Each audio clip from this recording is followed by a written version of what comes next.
출발할게요. 오늘은 지하철 3호선을 타고 안국역으로 왔습니다. 1번 출구로 나갈 거예요. 이 동네는 많은 분들이 나들이 하는 익숙한 곳인데요. 뭐 별다를 게 있나 싶으신가요? 하지만 약 100년 만에 대중에게 공개된 두 개의 장소가 여기 있습니다. 동네가 참 많이 바뀌었으니 한번 따라오세요. 저는 혼자서 한번, 아이와 한번 다녀왔답니다. 다이소가 보이는 1번 출구로 나와주세요.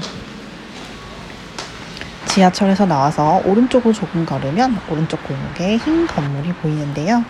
저 건물이 오늘 두 번째로 소개해드릴 서울공예박물관입니다. 우선 가던 길 방향으로 조금 더 가서 첫 번째 장소 먼저 소개해드릴게요. 잘들 아시는 북촌 올라가는 길까지 가주세요. 벽돌의 안국빌딩을 찾으시면 됩니다. 그러면 길 건너 넓은 잔디밭이 하나 보이는데요. 그것이 오늘 소개해드릴 열린 송현녹지광장, 그리고 오른쪽이 방금 지나쳐온 서울공예박물관의 반대측입니다. 두 장소의 모습은 이렇습니다. 깜짝 놀라셨나요? 우선 날씨도 너무 좋아 담벼락을 끼고 우측으로 입장. 북촌으로 올라가는 골목을 조금 걸었습니다. 차도 없고 소담한 길이라 아기와 제잘제잘 이야기하며 손잡고 올라가니 너무 행복했어요. 가을이면 열리는 종로 항복축제가 진행 중이었는데요. 마켓과 다양한 부스를 구경하니 볼거리도 너무 풍성했어요. 이 길은 가을이면 더 이쁘잖아요. 따뜻한 날 단풍 구경하며 소담한 길 걸어보세요. 아빠와 함께 숨소리를 따라 걸어가 보았고요. 한복 입은 형아가 멋들어지게 해금을 연주하고 있었어요. 올 때마다 너무 좋은 동네라는 생각이 들어요. 맑은 가을 하늘과 나무, 노랫소리가 환상적이었답니다. 다시 내려와 낮은 담장 사이로 난 입구로 들어갑니다. 바로 열린 송현녹지광장입니다. 여기서 가까운 열린 송현녹지광장 입구는 두 군데이니 편한 쪽으로 들어오세요. 저는 북촌 구경하고 골목 안쪽 입구로 들어와서 둘러보았습니다. 높은 담장으로 둘러싸인 모습만 보다가 이렇게 개방되니 색다른데요. 대한항공이 보유하고 있던 부지였지만 작년에 서울시로 소유권이 이전되었답니다.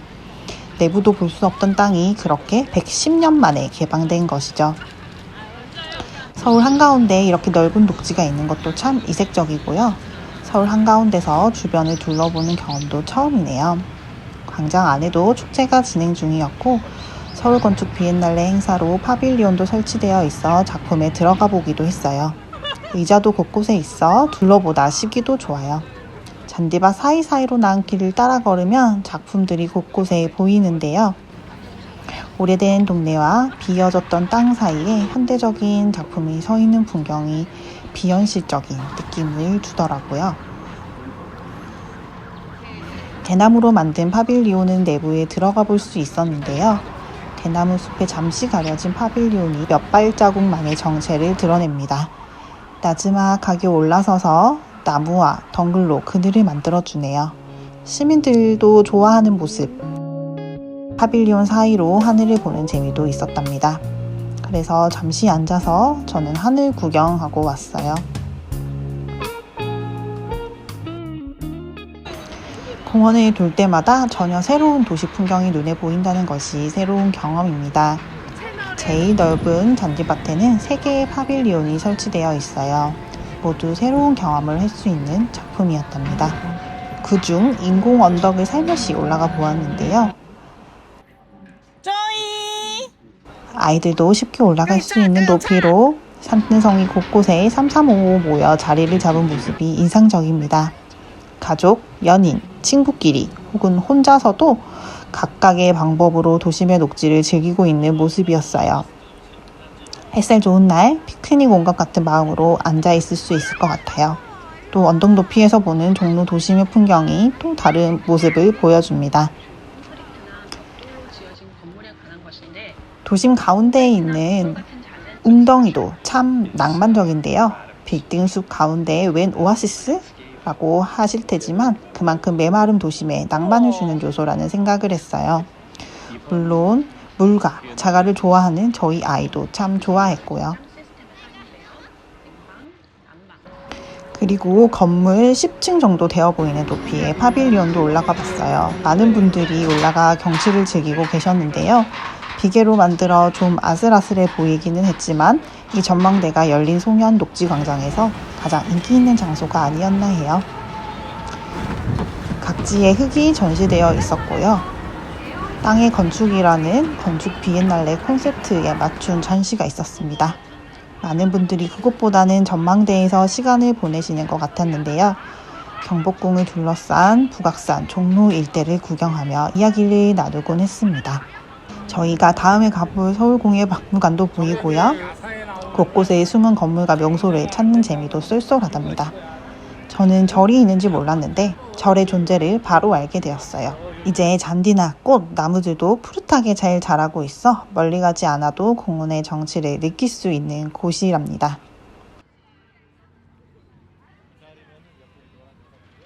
여기가 바로 예전에 높은 담장과 철책이 있던 곳인데요. 아이와 손잡고 걸어보았답니다. 이제 낮은 담장 넘어 서울공예박물관으로 가볼까요? 가장 눈에 띄는 건물은 갈색 띠를 두른 원통형 건물인데요.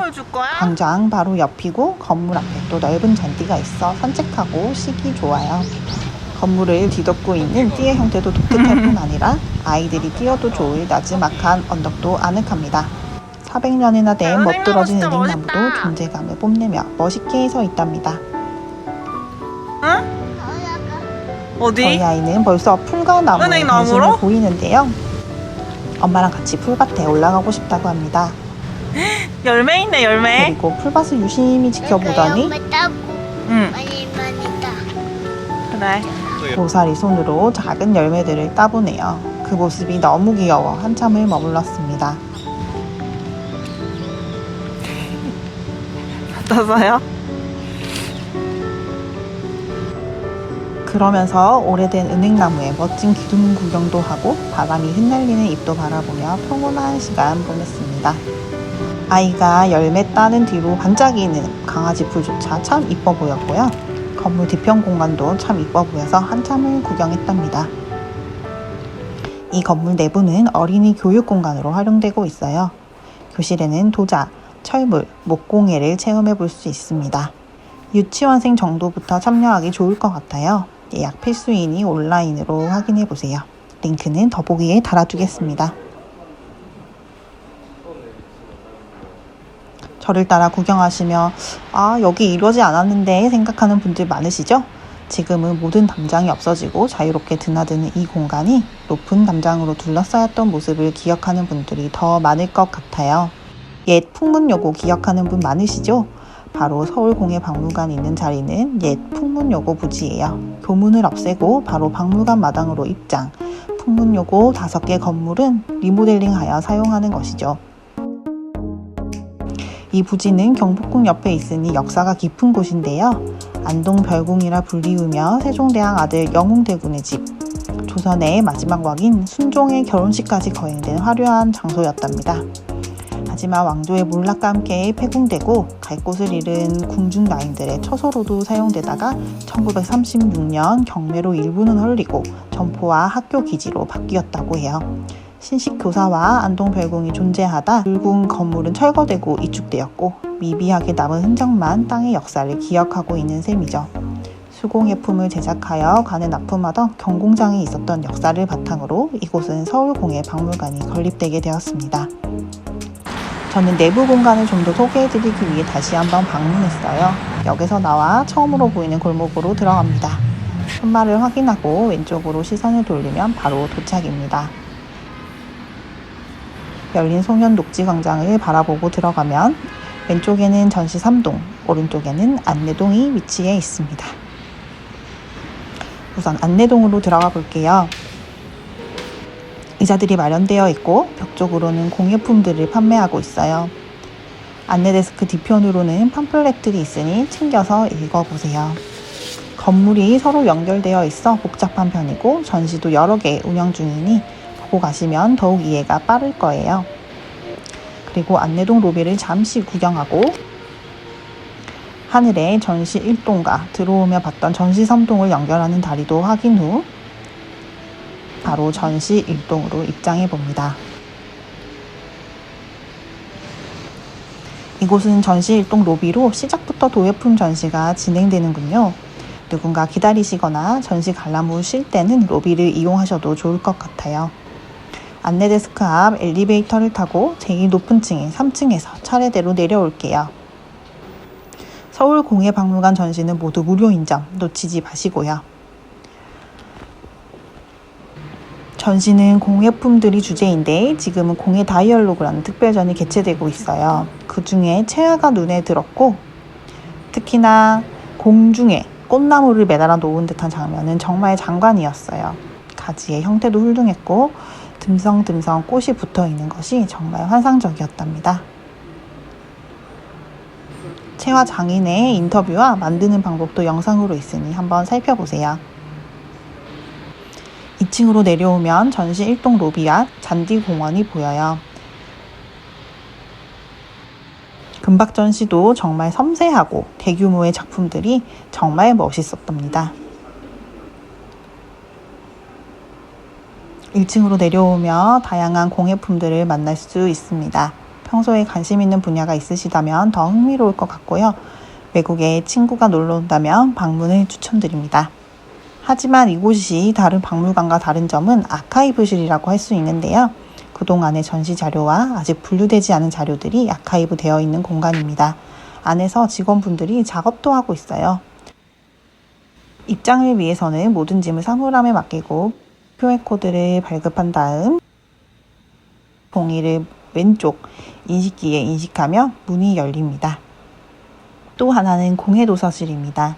이곳에는 찾기 힘든 공예 관련 전문 도서가 많은 편인데요. 좀 더 전문적인 자료와 이미지들을 보고 싶은 분들께 강력 추천합니다. 저도 조금 둘러보며 책을 읽어보고 왔습니다.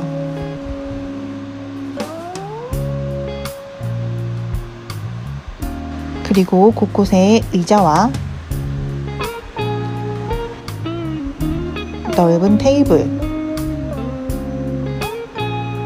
그리고 아름다운 창가 책상도 있는데요.